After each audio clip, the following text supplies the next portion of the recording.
So class 7 we are start our SST chapter 1 जो कि history का पार्ट है।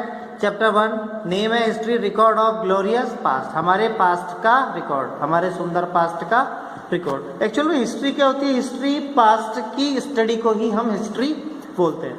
जब तक आपको आपकी हिस्ट्री पता नहीं होगी, आपको आपका प्रेजेंट सही से पता नहीं चल पाएगा, आप उससे कुछ भी नहीं सीख पाएंगे। Okay, let's read. History is the sequence of event. History जो है वो घटनाओं का एक क्रम है। दैट ऑक्योर्ड इन द पास्ट, जो कि पास्ट में घटित हुआ होता है। History is the study of past events through record. History एक स्टडी है, एक अध्ययन है जो कि पास्ट इवेंट्स भूतकाल की घटनाओं का होता है, जो हमें कुछ रिकॉर्ड से पता चलता है, मेनली रिटर्न अकाउंट। उनमें जो जिन रिकॉर्ड से हमें पता चलता है उनमें से कुछ रिटर्न होते हैं, लिखे हुए सोर्स होते हैं। आपको एग्जांपल बताता हूँ, जैसे रामायण, महाभारत, ये लिखे हुए सोर्स है जिनसे हमें हमारे रिलीजन के बारे में पता चलता है। History give us information about the past. History जो हमें हमारे बीते हुए कल के बारे में या हमारे भूतकाल के बारे में हमें जानकारी देती है। The question arise why do study. हमारा क्वेश्चन ये उठता है कि हम क्यों पढ़ें और नो अबाउट द पास्ट, हमें क्यों अध्ययन करना चाहिए पास्ट के बारे में, या हमें क्यों जानना चाहिए पास्ट के बारे में। तो इसका आंसर है, the answer is without the knowledge of our past it is difficult to understand our present.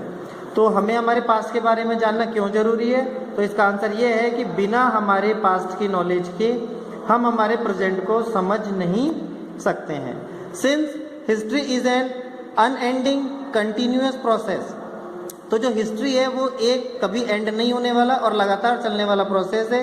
As one event leading to another, जिसमें एक इवेंट दूसरे इवेंट को लीड करता हुआ मिलता है, मतलब एक घटना से दूसरी घटना जुड़ी हुई रहती है। Without the knowledge of the past it is difficult to learn the present. तो हमारे पास्ट की नॉलेज के बिना हम हमारे प्रेजेंट को समझ नहीं सकते हैं, या इसको समझना काफ़ी डिफिकल्ट होता है। नेक्स्ट देखिए, चेंजिंग नेम ऑफ द सब कॉन्टिनेंट। अब हमारे महाद्वीपों के बारे में, जो हमारी ज़मीन है, देश है, उनके बारे में कि उनके नेम कैसे बदले गए, या अलग अलग देशों से आने वाले लोगों ने हमारे देश को क्या क्या नाम दिए। During the Asian period the Indian subcontinent was called by many name. तो हमारे पास वाले जो पीरियड में है, पुराने जमाने में हमारे भारत देश को कई नामों से जाना जाता। The most important of these were Aryavarta, Bharatvarsha and Jambudvipa. तो इनमें से कुछ नाम जो फेमस रहे हैं वो है आर्यवर्त, भारतवर्ष और जम्बू द्वीप, हमारे देश के, जिसे आप इंडिया के नाम से जानते हैं। द ग्रीक कॉल्ड इट इंडे, जो ग्रीस के लोग थे वो इसे इंडे बोलते थे। That was form from the river Indus. तो ये नाम उन्होंने कहाँ से लिया? हमारे यहाँ पर एक नदी बहती थी जिसको इंडस यानी कि सिंधु नदी बोलते हैं, जो एट द टाइम कश्मीर से होते हुए पाकिस्तान की ओर चली जाती है। तो पहले पाकिस्तान भी हमारे ही देश में था, हमारे ही देश का हिस्सा था, तो इसलिए उन्होंने इसका नाम इंडस वैली या इंडस रिवर से लेते हुए इंडे रख दिया। Similarly the name used by the Chinese people for the Indian continent was Yindu और टिन चू। तो ऐसे ही चाइना के जो लोग हैं उन्होंने हमारे देश को या तो यिन टू के नाम से बोलते थे या टिन चू के नाम से बोलते थे। When the Arab come to the India in the 8th and 9th century, जब अरब देश के लोग 9th और 10th सेंचुरी के दौरान हमारे देश में आए, they called it हिंद। तो उन्होंने हमारे देश को किस नाम से बुलाया? Hind. The term become popular from the book तहकीक-ए-हिंद। और ये टर्म कहाँ से फेमस हो गई? तहकीक-ए-हिंद नाम की जो बुक थी उससे हमारे देश का नाम हिंद रख दिया गया। रिटर्न बाय अरब ट्रेवलर, ये किसके द्वारा लिखी गई थी? एक अल बरूनी, ये सी इसमें गलत है, लास्ट में सी नहीं आएगा। अल बरूनी नाम का एक राइटर था जो कि अरब का था, उसने ये नाम दिया था और ये बुक लिखी थी इन द 11th सेंचुरी। और ये कब लिखी गई थी? 11th सेंचुरी में। When the Turkies and Afghans come to the power they began to call the country Hindustan. और जब अफगानिस्तान और जो तुर्क देश है उन्होंने हमारे ऊपर कब्जा किया या अटैक किया या हमारे ऊपर रूल किया, शासन किया, तब हमारे देश का नाम पड़ा हिंदुस्तान। ये आप अच्छे से जानते हैं। इन द 14th सेंचुरी के मिड में Amir Khusro use the word Hind perhaps as the area of north India. तो तो जो 14 सेंचुरी के दौरान एक अमीर खुसरो नाम का जो राजा था, उसने हिंद नाम दिया नॉर्थ इंडिया के कुछ पार्ट को। Where next to Sindh where the Indus river flow, और जो सिंधु रिवर की तरफ जो एरिया था उसको उन्होंने सिंध नाम से बुलाया। बट बाबर, जो कि बाबर मुगल शासक था, the founder of Mughal dynasty in India, उसके बाद जब बाबर मुगल डायनेस्टी हमारे इंडिया में लेकर के आया, use the term in the 16th century to describe the geography of the subcontinent and culture of the people. तो उन्होंने इसका नाम हिंद और सिंध नाम से फेमस कर दिया या बुलाने लगे। तो जो ये मुगल एम्पायर था बाबर, ये जब 16th सेंचुरी में आया तब से हमारे सब कॉन्टिनेंट और कल्चर को अच्छे से डिस्क्राइब किया गया है उनकी लिखी हुई प्रतिलिपियों में। तो हमारे देश के बारे में ये दूसरे देश काफ़ी नाम दिए और हमारे यहाँ की संस्कृतियों से कई चीज ले गए। अब है पीरियडाइजेशन ऑफ हिस्ट्री। अब हम एक एक पीरियड्स के बारे में बात करते हैं। The history of India can broadly be divided into following 3 categories. हमारे इंडिया की हिस्ट्री को हमने 3 पार्ट में डिवाइड करा है। फर्स्ट पार्ट आता है आपका एनेशियन पीरियड, जो कि बहुत पहले का। फिर आता है आपका मेडिएवल पीरियड, जो कि बीच का पीरियड होता है। फिर आता है आपका मॉडर्न पीरियड। तो ancient time start from Harappa civilisation in 3000 BC till Chola dynasty in 985। तो हमारी एनेशियन टाइम को कब से कब में किस टाइम में गिना जाता है?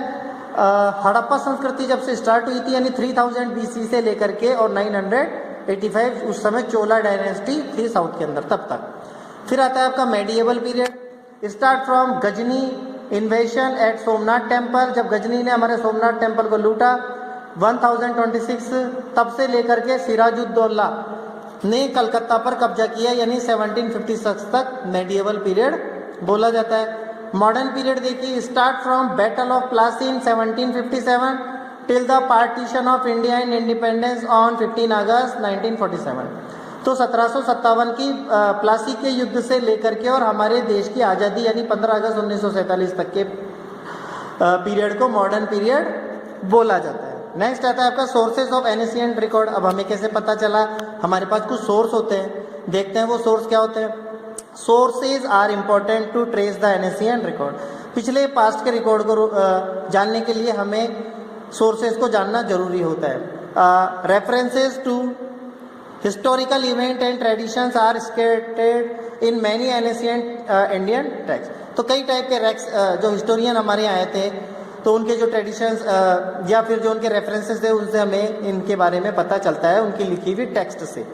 Historian use these sources to learn about the past depending upon the period of their study. तो कहने का मीन है, हिस्टोरियंस ने जो भी बात बताई है वो किसी न किसी सोर्स के थ्रू मिली है, और वो डिपेंड करता है कि वो किस पीरियड की स्टडी करके उन्होंने हिस्ट्री बनाई है। And the nature of the investigation, और किस तरीके से उन्होंने छानबीन करी है कुछ पुरानी चीज़ों के बारे में, तो वो ये पता लगा पाए हैं कि पास्ट कैसा था। बट वो 100% सही नहीं है, वो केवल एक अंदाजा ही लगा पाए, गैस कर पाए। Historians divided the past into period on the basis of continuity through archaeological and literally sources. तो हिस्टोरियन ने इन पास्ट के जो पीरियड्स है उनको आर्कियोलॉजिकल और लिटरली सोर्सेज के तौर पे डिवाइड किया है। आर्कियोलॉजिकल सोर्स क्या होते हैं और लिटरली सोर्स क्या होते हैं वो भी हम देख लेते हैं। फर्स्ट आता है आपका आर्कियोलॉजिकल। तो आर्कियोलॉजिकल या architecture sources. The archaeological source include inscriptions, coins, monuments, sculptures, forts and places। Archaeological source कौन से होते हैं? जो हम हाथों से बनाते हैं, जैसे उस टाइम के बिल्डिंग्स, महल, वहाँ के कॉइन्स जो सिक्के थे, वहाँ के किले थे, वहाँ के महल थे, और वहाँ के मोन्यूमेंट, मकबरे वगैरह या मूर्ति, इन सबको आर्कियोलॉजिकल सोर्स के तौर पे देखा जाता है। They tell us about the art of architecture development. तो ये हमको बताते हैं कि उस समय का आर्किटेक्चर कैसा था। During the period historian have gathered a lot of historical material of this period by these sources. तो हिस्टोरियंस ने ये कैसे कलेक्ट किया? हिस्टोरियंस ने उस पीरियड का जो भी मटेरियल था उसको रीड किया और उसके बारे में नॉलेज दी। नेक्स्ट आता है आपका इंस्क्रिप्शंस। क्या होता है?